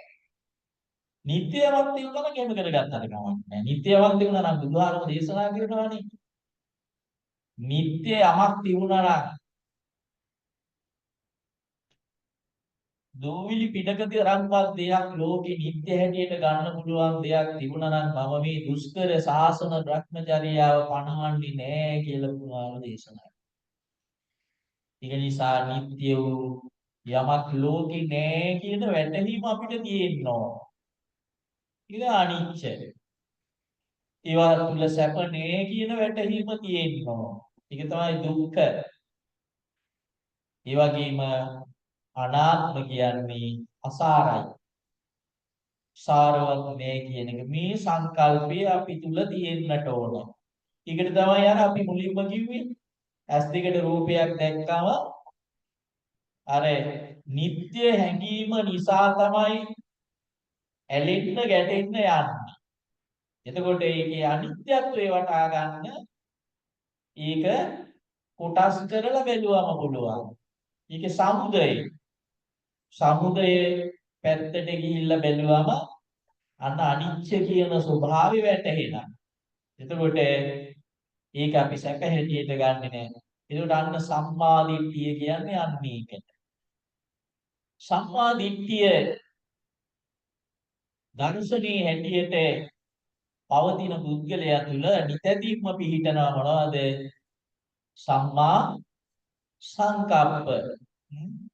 මොනවද සම්මා සංකප්ප කියන්නේ? අන්න හරි. අවුවේ මොකද්ද? අවිහිංසා, නික්ඛම්ම, අව්‍යාපාද, අවිහිංසා කියන මේ සංකල්ප තුන.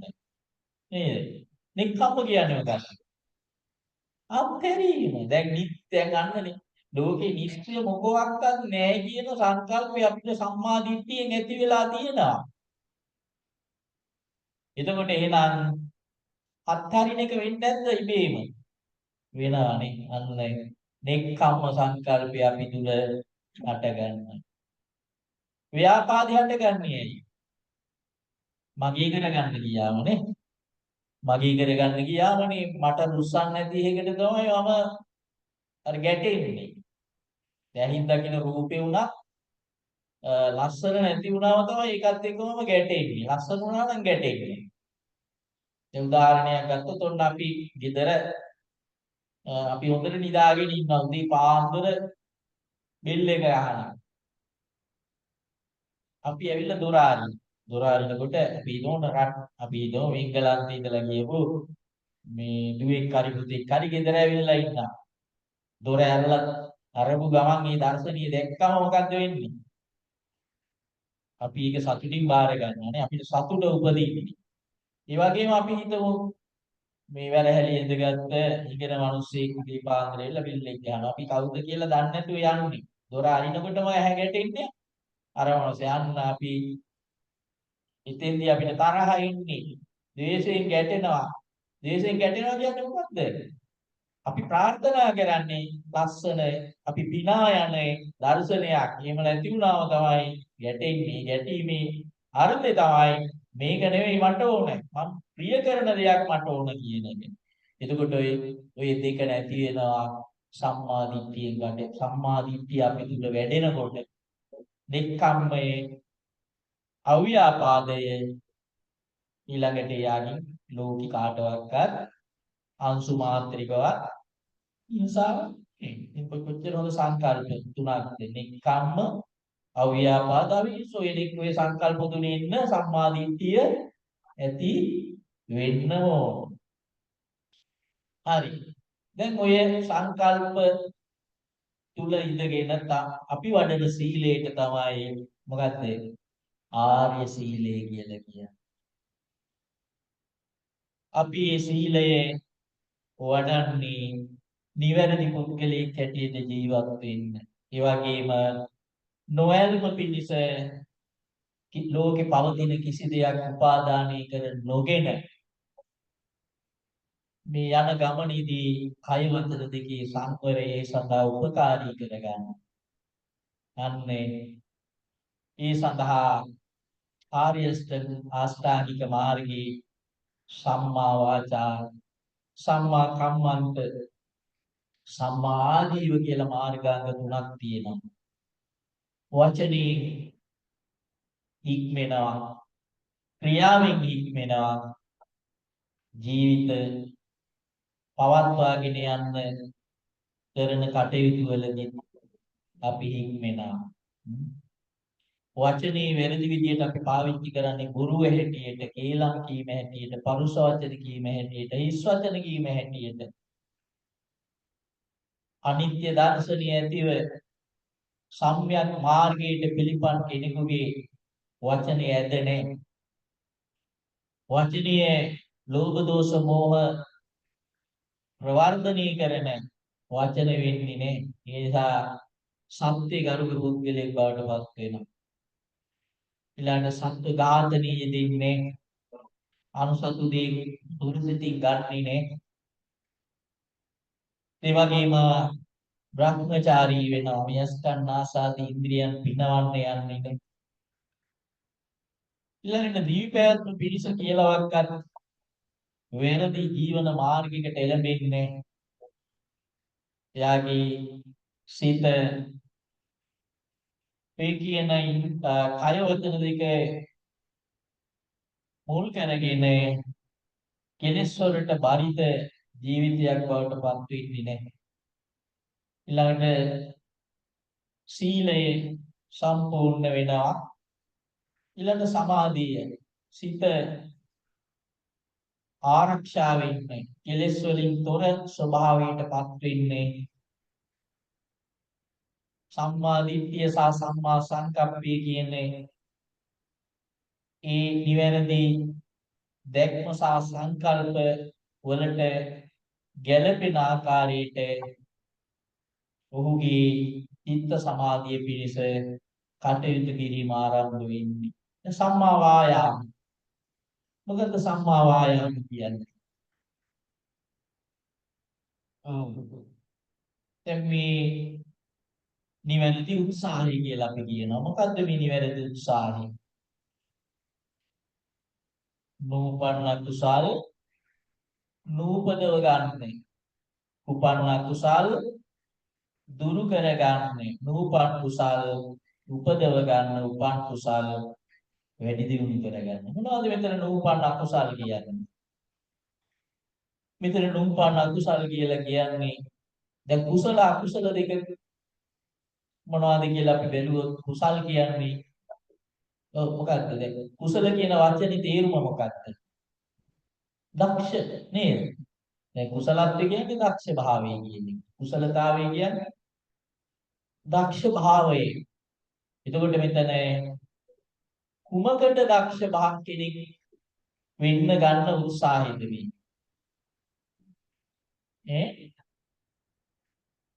ඔව්. ඒ කියන්නේ අර අත්හැරීම ඒ කියන්නේ දැන් නිවන කියන්නේ තණ්හාව සම්පූර්ණයෙන් දුරු කිරීමනේ. ආන්නයකට දක්ෂයෙක් වීම.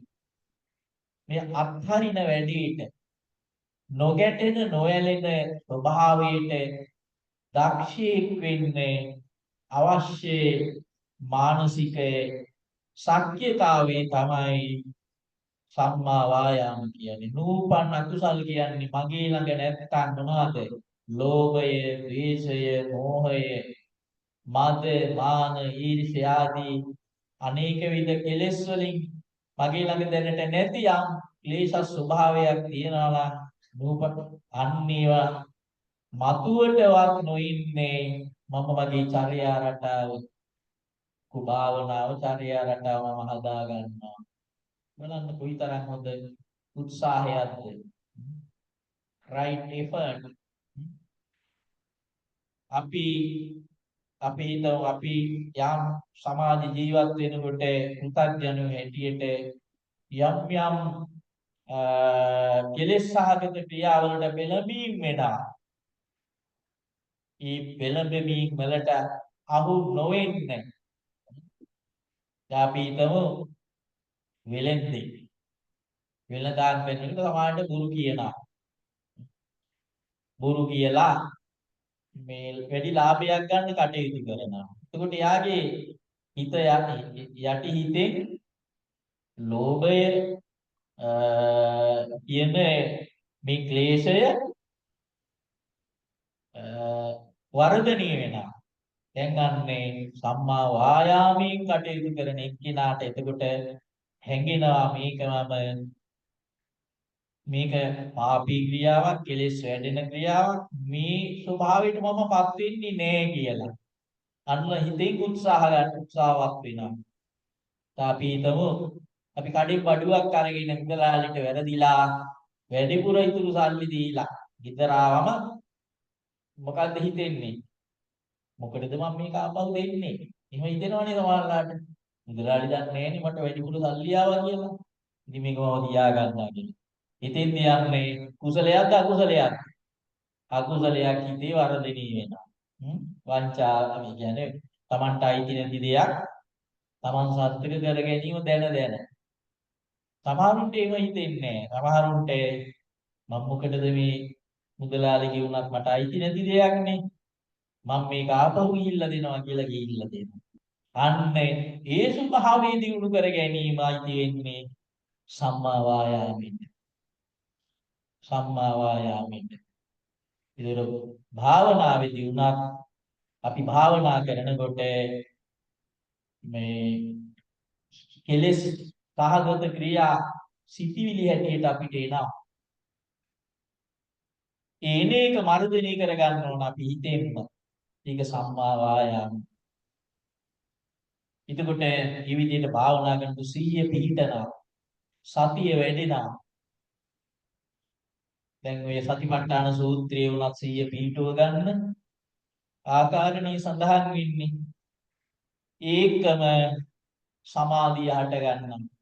එතකොට අන්න වායාම සති සමාධි ඊළඟට ඒකම අන්නර යෝනිසෝ මනසිකාරයෙන් කටයුතු කිරීමේ හැකියාව යම් කෙනෙක් ලබනවාද රූප ශබ්ද ගන්ධ රස ස්පර්ශ සම්බන්ධව ඉන්ද්‍රිය ක්‍රියාකාරීත්වයේදී රූපයක් දැක්කම නේතං මම නේසෝ හමස්මි නමේසෝ මේ අත්තා කියන ස්වභාවයෙන් මේක මගේ නෙවෙයි මගේ ආත්මේ නෙවෙයි මේක අත්හරිනවා කියන ස්වභාවයට එන්න පුළුවන්කම ලැබෙනවා නම් රූප ශබ්ද ගන්ධ රස ස්පර්ශ කියන මේ පහේදීම අන්නේ සම්මා දිට්ඨිය පූර්ණත්වයටපත් වෙනවා. එතකොට අර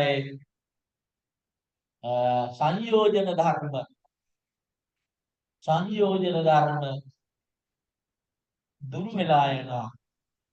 ඒක සඳහන් වෙනවා සෝවාන් ඵලයටපත් වෙනකොට සංයෝජන ධර්ම 10න් 3ක් සම්පූර්ණයෙන්ම නැති වෙනවා. මොනවද ඒ 3? සක්කාය දිට්ඨි, විචිකිච්ඡා, සීලබ්බත පරාමාස.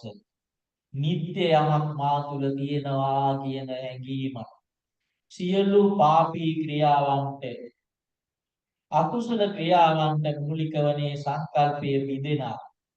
ඒක තමයි සක්කාය දිට්ඨිය කියන්නේ. විචිකිච්ඡාව කියන්නේ බුද්ධ ආදී යටතැන්ී ඇති සම්බන්ධ සැකය. නිවන් මඟ පිළිබඳ සැකය. ඒවා දුරු වෙලා යන වෙනදි සීල් අනාර්ය සීල් ආර්ය සීලේ පරිබාහිර සීල් ව්‍රත අනුගමනය කිරීම නවතිනවා. අනුගමනය කිරීම නවතිනවා. ඒ අවබෝධයෙන් නේ. එතකොට ඒ தത്വයට ආවම අපි කියනවා සෝවාන් ඵලයට පත් වුණා කියලා.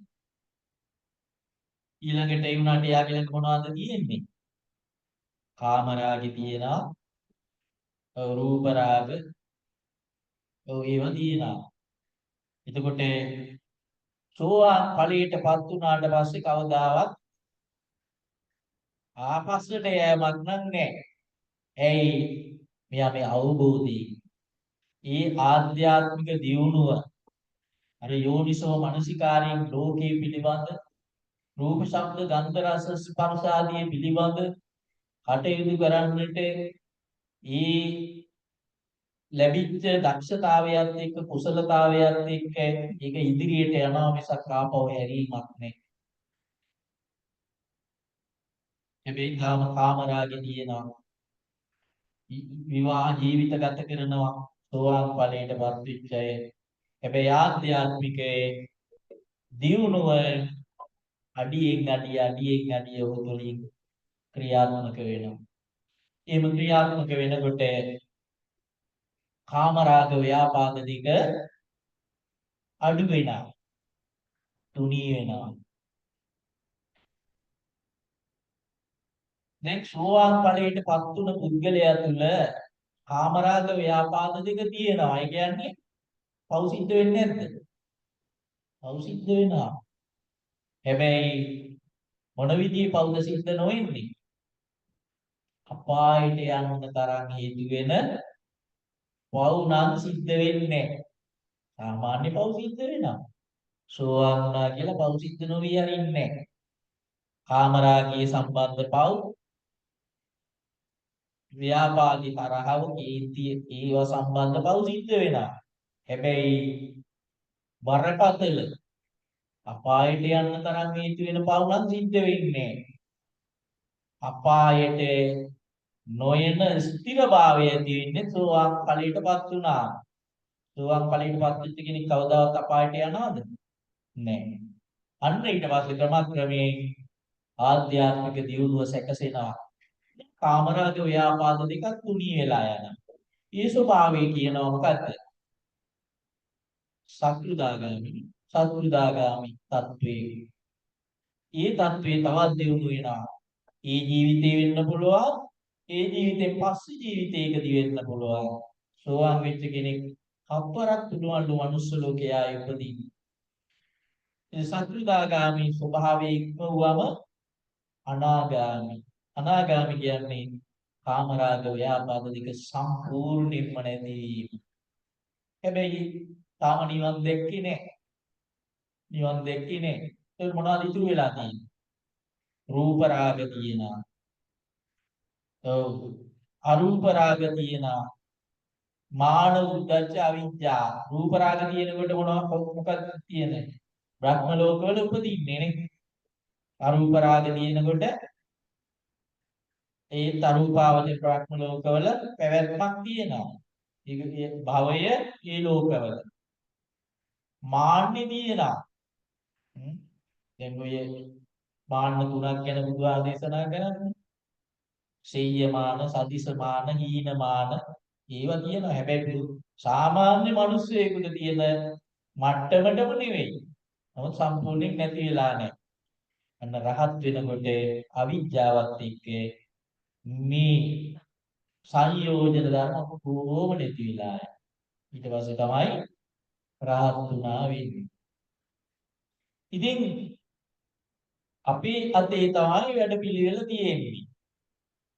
මෙන්න මේ ඉන්ද්‍රිය හයේ ක්‍රියාකාරීත්වයේ තුලින් අර කියපු යෝනිසෝ මනසිකාර ස්වභාවයෙන් කටයුතු කරන්නේ පුළුවන්කම ලැබෙනවා නම් ඒක තමයි සංසාරේ නවත්ත ගන්න තියෙන එකම ක්‍රමය. දැන් සමත භාවනාව ගැන අපි කතා කරා. සමත භාවනාවෙන් ලබන්න පුළුවන් අෂ්ට සමාපත්තිනේ. එතකොට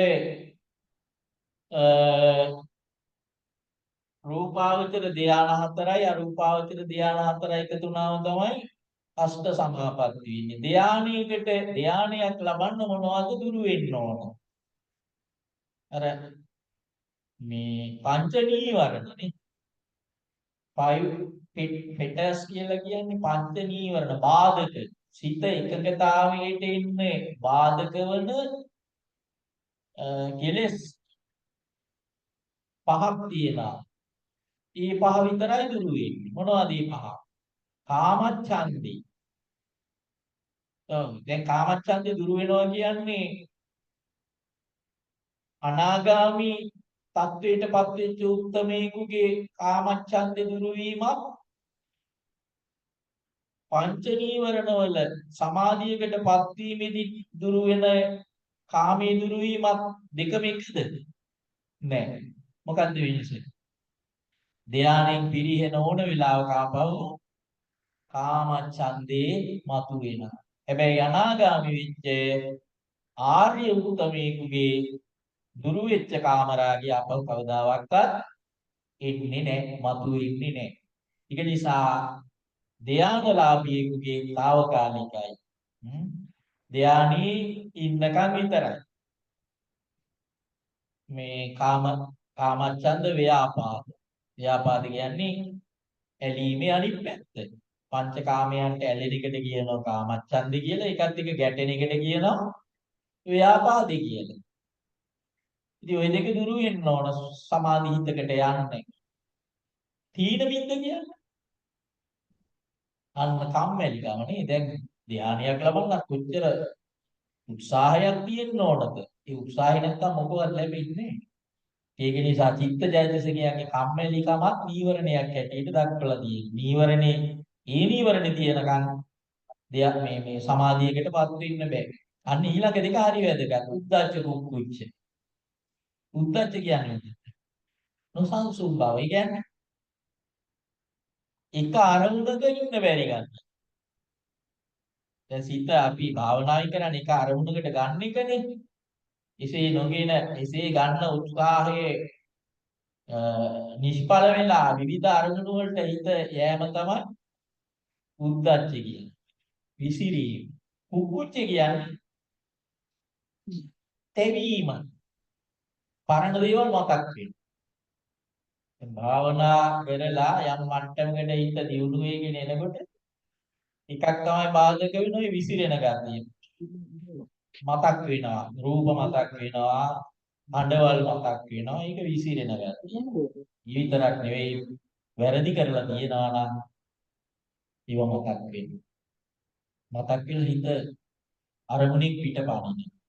අජාසත් කුමාරිය තාත්තා මෙරුවනේ. තාත්තා මෙරුවා මරපු දවසේ ඉඳලා මෙයාගේ හිත මෙයාට මේ හදා ගන්න බෑ හිත සංසුන් කර ගන්න බෑ. නිින්දෙදි තාත්තා මරපු එක සිහිපත් වෙලා බය වෙනවා. ඉතින් මෙයා කියන්නේ නොයි ශාස්ත්‍රවරු හම්බ වෙන්න පූර්ණ කාශ්‍යප අජිත කේශගම්වලිය සාමාන්‍ය ඵල සූත්‍රයේ සඳහන් වෙනවා. නොයි ශාස්ත්‍රවරු හම්බ වෙන්න ගියා තැනසිල්ලක් ලැබුණේම නැහැ. අන්තිමට මේ බුදුහාර හම්බෙන්න ආවා. එමෙතියෙක් ආවා. දැන් බුදු කෙනෙකුට පුළුවන් කෙනෙකුගේ ආසය අනුසය තෝරලා බේරලා බණ කියලා එයා ආධ්‍යාත්මික පැත්තකට ගන්නෑ. ගොඩක් අය සුරුවා ඒකට. දැන් මෙයා ගිහිල්ලා බණ ඇහුවා. මෙයාට ලැබුණු ආධ්‍යාත්මික ප්‍රතිලාභය මොකක්ද? හිත ටිකක් නිවා ගැනීම විතරයි. බුදුහාරෝ අදාලා අජාසත් තාත්තා මෙරුවේ නැත්තම් අද මෙතනින් යන්නේ සෝවාන් ඵලයටපත්. ඇයි යාට උනේ? බාරක මතක් වෙනවා. හිත විකාරෝණී තියාගන්න බෑ. කුක්කුච්චේ කරපු පව් සිහිපත් වෙනවා. කරන්න බැරි වෙච්ච යහපත් දේවල් සිහිපත් වෙනවා. දැන් අපි උනත් භාවනා කරනකොට අපි මොනවා හරි වැරද්දක් කියලා තියෙනවනේ කෝකේ නා හිත අර උදකලා කරගෙන සංසුන් කරගෙන එනකොට පුංචි දේවල් පවා සිහියට එනවා. ඉතින් ඒව දුරු කර ගන්න ඕනේ. ඒකනේ ආනන්තරීය පාප කර්මයක් කරපු කෙනෙකුට කවදාවත් මේ ධානයකටපත් වෙන්න බැරි ඇයි? අන්න හරි කුක්කුච්චේ ඉදිරිපත් වෙනවායි. කුක්කුච්ච කියන්නේ තැවීම. තැවීම කියන්නේ අදාළ අරමුණේ හිත තියාගන්න බෑ. ඒක බැහැර වෙනවා. අජාසත් රජුට බුදුහාමුදුරන්ගේ පණහද්දී බුදුහාමුදුරන්ගේ දේශනා කරන ධර්මයේ කෙරෙහි හිත පිහිටුව ගන්න බැරි වුණේ තාත්තමරපු සිද්ධිය කරා හිත ගමන් කරනවා. ඉතින් ධර්මය අහන්න වෙන්නේ නැහැ. ඒකයි බුදුහාමුදුරන්ගේ අජාසත් තාත්තන මැරුවේ නැතුව ඊත්‍රු ඝාතකෙක් නොවි අද මගේ ළඟට බණහන් ආවනම් මෙතනින් යන්නේ සෝවාන් ඵලයටපත් වෙලා කියන. මේක නිසා උද්දච්ච කුක්කුච්ච ඊළඟ විචිකිච්ඡා. විචිකිච්ඡා කියන්නේ සැකය. සැකය කියන්නේ ඔව් දැන් මේ අපි බෞද්ධ ප්‍රතිපදා මාර්ගයේදී අපි බුද්ධ ආදී යටතැන්නේ සැකය කියනවා. එහෙම නැති තැන්වලදී දැන් ආලාර කාලා බුද්ධ කරාම බුද්ධලට බුද්ධ ආදී යටතැන්නේ කොහොමද ඉතින් මේ විශ්වාසයක් නැහැ නේ ඒගොල්ලෝ මොකක්ද එතන කියන්නේ. ඒතර කියන්නේ ඒගොල්ලෝ වඩන සමාධිය පිළිබඳ. ඒගොල්ලොන්ගේ ගමන් කරන මාර්ගය පිළිබඳ දැඩි විශ්වාසයෙන් ඒගොල්ලෝ කටයුතු කරන්නේ. ඒක තමයි එතන විචිකිච්ඡාව කියන්නේ ඒ සැකය නැති බව. ඉතින් ඒක නිසා සමාධිගත කරන්න හෝ වේවා ආර්ය මාර්ගඵලයකටපත් වෙන්න හෝ වේවා මේ පංච නීවරණ හරස් නොවෙන්න ඕන.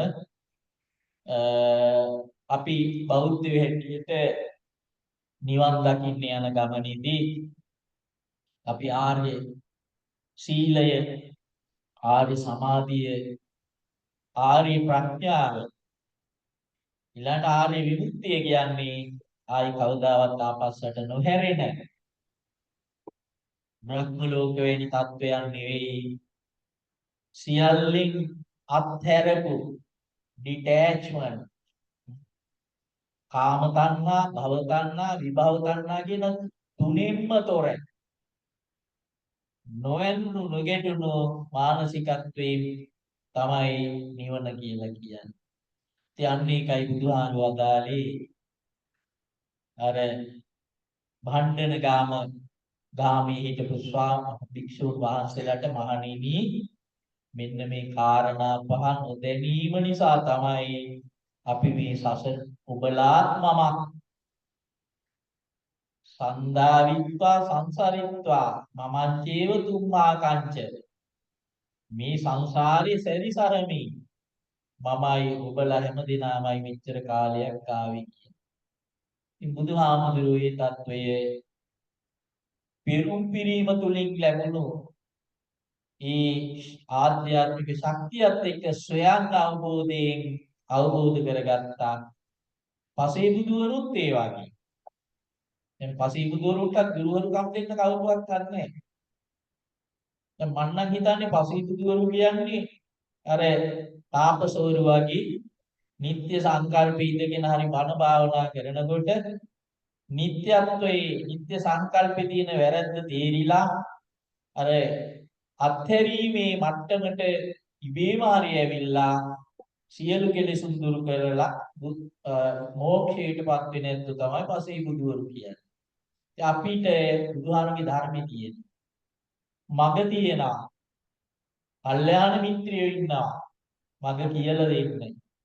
අපි නිවන් දකින්න අපේක්ෂා කරනවා නම් මේ මාර්ගේ ගමන් කිරීම තමයි අපිට තියෙන්නේ. සංසාරේ හරි බියකරුයි. දිව්‍ය ආත්ම සැප සහගත වුණාට ටික කාලයයි. අපි මනුෂ්‍ය ජීවිතයේදී කල්පනා කරනවා නම් මම හොඳ රැකියාවක් කරගෙන හොඳට මිල සල්ලි භාගය ඇතිව සැප විඳගෙන ජීවත් වෙනවා කියලා ඒ ඔක්කොම తాවකාලිකයි. මේ අපි කියන ඔක්කොම දාලා යන්න වෙනවා. ධනයේද, දරුවෝද, නෑදෑයෝද. සමහරව පිනක් දහමක් කරගන්න ඉන්නෙත් නෑ. මට දරුවන්ගේ වැඩ තියෙනවා, මොනුගුරු මිනිබිරියන්ගේ වැඩ තියෙනවා කියන කල්දදා ඉන්නවා. අපිට මේ ජීවිතේ දාලා යනකොට දරුවෙකුගේ පිහිටක් කියන්නේ ලෙඩට දුකට බෙහෙත් කරයි ඉන්නකන් සලකයි. නමුත් යන ගමන නවත්තන්න දරුවෙකුටවත් වෙන ඥාතියෙකුටවත් පුළුවන් කමක් නැහැ. කොයිතරම් සල්ලි තිබ්බත් ඒ සල්ලි වලට කරන්න පුළුවන් දී අඩුයි යන ගමන නවත්තන්න බැහැ. ඒක නිසා අපි නිවන් දකින්න නොහැකි නම් අඩුතරමේ පින්දහම් කරගන්නට සංසාරේ සුගති ලබන්න. ඒ වගේම ආධ්‍යාත්මීය යම් දුරකට හරි දියුණු කරලා තියන්න ඕනේ. ඊළඟ ජීවිතේ එතනින් එහාට දුරු කරන්නේ මේකේ කුසලතාවයක් වෙයි. මේක පුරුද්දක් වෙයි. ඒක නිසා අපි ඔක්කොම ප්‍රාර්ථනා කරන්න ඕනේ ඉක්මනට නිවන් දකින්න. බලන්න ජීවිත අරගෙන අවුරුදු 40 50 වෙනකොට බේත් නොබනයි කී දෙනාද ඉන්නේ. බේත් නැත්තම් ජීවිතේ පවතින්නේ කොයිතරම් මේ ශරීරය අපේ විඥානීය කූඩුව හැටියට පවතින මේ සිරුරේ වද වේදනාද කොයිතරම් වේදනා සහිත දේවල්ද දුක්ඛිත මරණ වලට භාජනය වෙන්න වෙනවා. ඒක තමයි සසරේ ස්වභාවය. ඒ ස්වභාවය වටහාගෙන නිවන් දකින්න අදිස්ථාන කරගන්න එක තමයි ඊටම වටින්නේ. නිසා දැන් ධර්ම ශ්‍රවණී කළා මොනාරි අහන්න දිනනවා නම් මට නායක හරුණන් කිවි ටිකක් කල් තියා ප්‍රශ්න අහන්න ඉඩ දියන්න කියලා. ඉතින් වෙලාවත් මම හිතන්නේ ඉක්ම ගියා. දැනුවත්වම වගේ කමක් නැහැ විනාඩි 5ක් වගේ මට ගන්න බැරි වෙන එකක් නැහැ. මොනවා හරි ගැටලුවක් තියනවා නම් ධර්ම කාරණියක් සම්බන්ධව මට පුළුවන් පරිදි මට පිළිතුරු දෙන්න පුළුවන් මොනවා හරි තියෙනවා නම් අහන්න.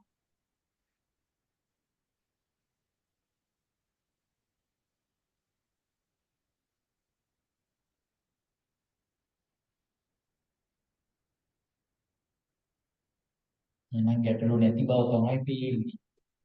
එහෙනම් ධර්ම ශ්‍රවණාංශ බලයෙන් හැම දිනාගෙම කරුණා ප්‍රඥා දියුණු වේවා. පරලෝක ජීවිතයේ නරක ආදී අපා දුක් වලට කවදාවත් නොවි. දිව්‍ය මනුෂ්‍ය ආදී සම්පත් කෙලවර උතුම් නිවනින් සැනසෙන්න මේ පුණ්‍ය ධර්මය හේතු වාසනා වෙත්වායි සාදු කියලා ප්‍රාර්ථනා. පින් අනුමෝදන් වන දෙවියෝ මේ ආයතනෙ අධිපති අපේ මහා නාම හාමුදුරුවෝ ඒ වගේම උන්වහන්සේ රකින්න උන්වහන්සේ ඇතුළු ස්වාමීන් වහන්සේලාට විහාරස්ථානයේට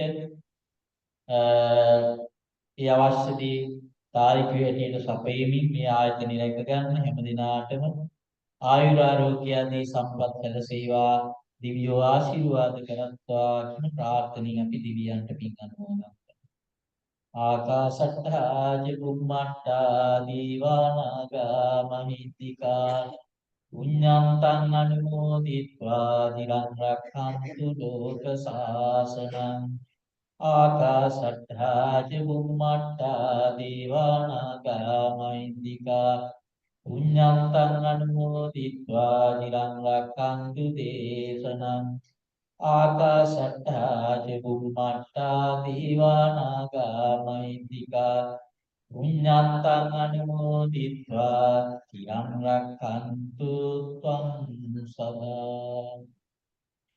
ඒ වගේම මේ ආයතනයේ මේ විහාරස්ථානයේ නිර්මාතෘ බෞද්ධයා ගුවන් විදුලි රූපවාහිනී ආයතනවල නිර්මාතෘ ලෝක ශාසනයට මහත් සේවයක් සිදු කළ දරණාගම කුසල ධම්මනායක හාමුදුරන් වහන්සේටත් ඒ වගේම මහානාම හාමුදුරන් වහන්සේගේ සංඝ පරපුරේ අපවත් වේවදාල ස්වාමීන් වහන්සේලාට උන්වහන්සේගේ මියගිය ඥාතීන්ට මේ ඇත්තන්ගේ මියගිය ඥාතීන්ට හැමෝටමත් මේ පින් අත්පත් වේවා. මේ ඇත්තන්ගේ පරලෝකීය සුගති සම්පන්න වේවා. ඒ ඇත්ත පැතු බෝධියකින් නිවන් දකිත්වා කියලා සාදු කියනවා. මේ හැම දිනාටම උතුම් නිවන් සැප පිණිසම මේ පුණ්‍ය ධර්මය හේතු වාසනා වෙත්වායි සාදු කියනවා. අභිවාදන සීලිස නිච්ඡං වද්දාපචායිනෝ සත්තාරෝ ධම්මා වඩ්ඩಂತಿ ආයුවන්නෝ සුඛං බලං ආයුරාෝග්‍ය සම්පatti සග්ග සම්පatti මේවච අතෝ නිපාන සම්පatti හිමිනාති සමිජ්ජතු.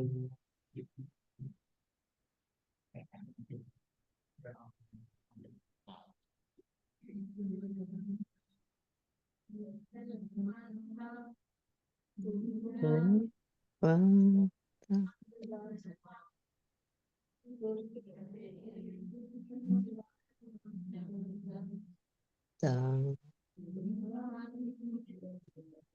dun, dun,